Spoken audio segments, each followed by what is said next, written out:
Baik sebelumnya Assalamualaikum warahmatullahi wabarakatuh. Perkenalkan kami dari kelompok 3 golongan L Kimia Tanah akan mempresentasikan terkait tembaga CU dalam perspektif lingkungan dan kesehatan, sumber analisis dan pengelolaan. Dengan nama kelompok yang pertama ada Intan Arifia Kinanti dengan NIM 1017, saya sendiri Akari Yurajo dengan NIM 1019 dan yang terakhir Elisha Arianti dengan NIM 1023. Next.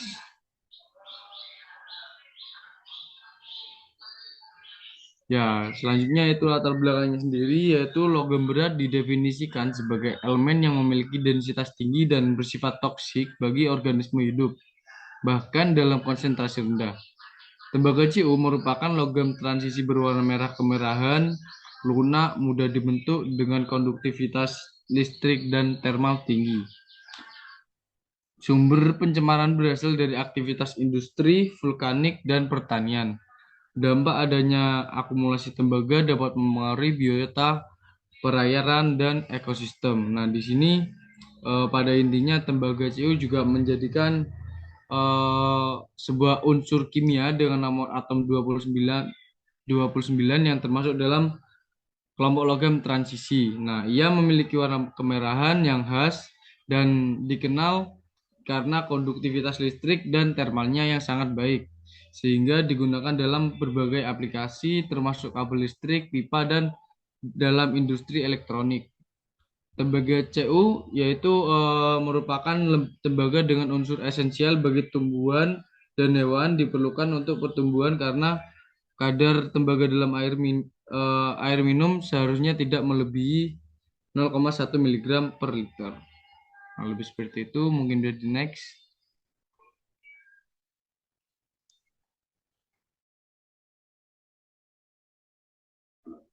Sebelum kita ke sumber logam tembaga, jadi sumber logam kita akan mengulas terlebih dahulu tentang tembaga CU.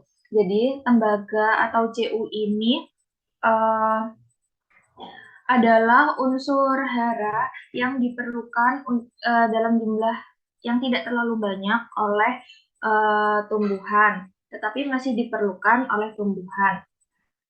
Unsur hara ini tidak bisa langsung, semua unsur hara tidak bisa langsung untuk diserap tanaman, tetapi harus melalui proses ionisasi terlebih dahulu sehingga bisa diserap oleh tanaman. Unsur tembaga Cu ini dapat diserap tanaman dalam bentuk Cu2+. Ke sumber logam tembaga. Jadi sumber logam tembaga di Cu ini ada yang alami dan ada yang antropogenik. Jadi sumber tembaga atau Cu yang alami ini berasal dari alam, seperti pelapukan batuan yang mengandung mineral tembaga dan aktivitas vulkanik yang membawa abu yang kaya akan mineral tembaga. Dan proses antropogenik atau proses karena manusia ini disebabkan oleh beberapa hal dalam pertanian, seperti pemberian fungisida berbasis tembaga dalam pertanian. Dan untuk non-pertaniannya adalah limbah industri, pertambangan, dan limbah domestik, serta untuk pertanian lagi ada irigasi menggunakan air yang tercemar.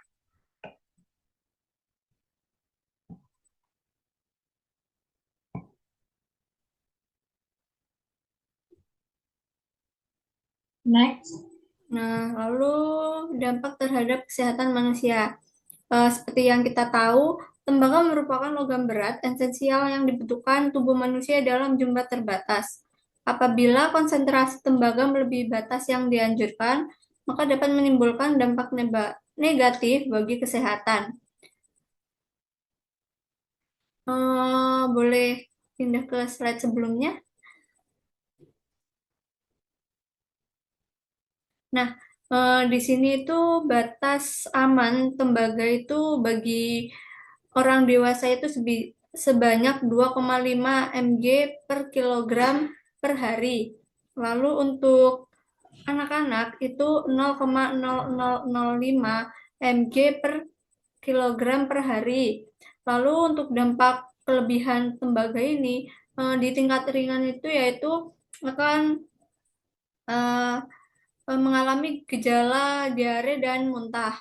Lalu untuk yang penyakit serius itu akan terjadi penyakit Wilson, lalu kerusakan hati, sistem saraf, dan ginjal. Lalu next.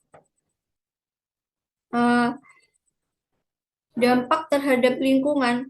Eh, Tembaga sebagai logam berat memiliki dampak yang sangat signifikan bagi lingkungan, terutama jika kadar tinggi di dalam ekosistem perairan dan tanah. Nah, eh, apabila terjadi akumulasi tembaga di ekosistem tanah ini akan berdampak negatif pada tanah dan perairan yang menyebabkan kloris pada tumbuhan, kerusakan akar, dan membran sel. Selain itu, menjadi racun bagi biota perairan yang dapat mengganggu rantai makanan dan penurunan kesuburan tanah. Next.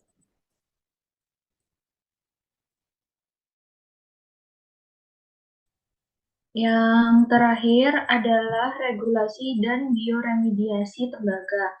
Penggunaan tembaga sendiri eh, dan pengelolaan dari limbah tembaga sendiri diatur dalam Peraturan Pemerintah Nomor 22 Tahun 2021. Di dalam peraturan pemerintah ini, pemerintah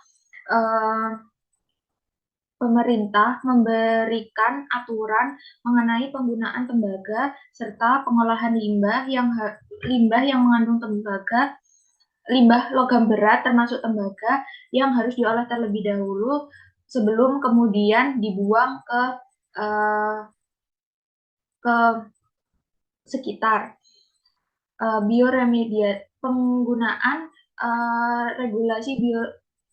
regulasi dari tembaga ini bisa digunakan menggunakan bioremediasi, yaitu pendekatan melalui mikroorganisme atau pendekatan melalui fitoremediasi. Pendekatan melalui mikroorganisme yaitu pendekatan yang menggunakan bakteri untuk mengurangi kadar tembaga yang ada di dalam tanah. Sedangkan pendekatan fitoremediasi adalah pendekatan yang menggunakan tanaman sehingga bisa menyerap logam berat seperti tembaga.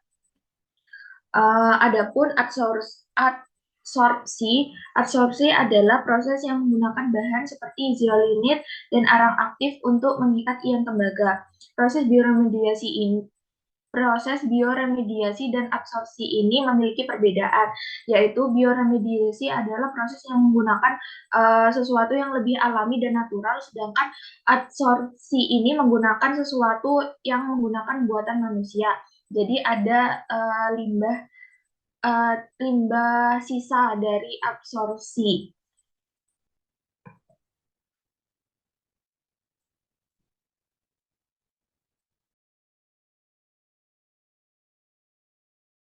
Yang bisa disampaikan sedikit kesimpulan yang saya sampaikan yaitu tembaga JO bermanfaat namun berbahaya berlebih, membahayakan kesehatan dan bioremediasi dan absorpsi diperlukan untuk pengelolaan berkelanjutan. Mungkin itu saja yang bisa kami sampaikan. Terima kasih. Mohon maaf sebesar-besarnya apabila ada salah tutur kata yang kami ucapkan. Assalamualaikum warahmatullahi wabarakatuh.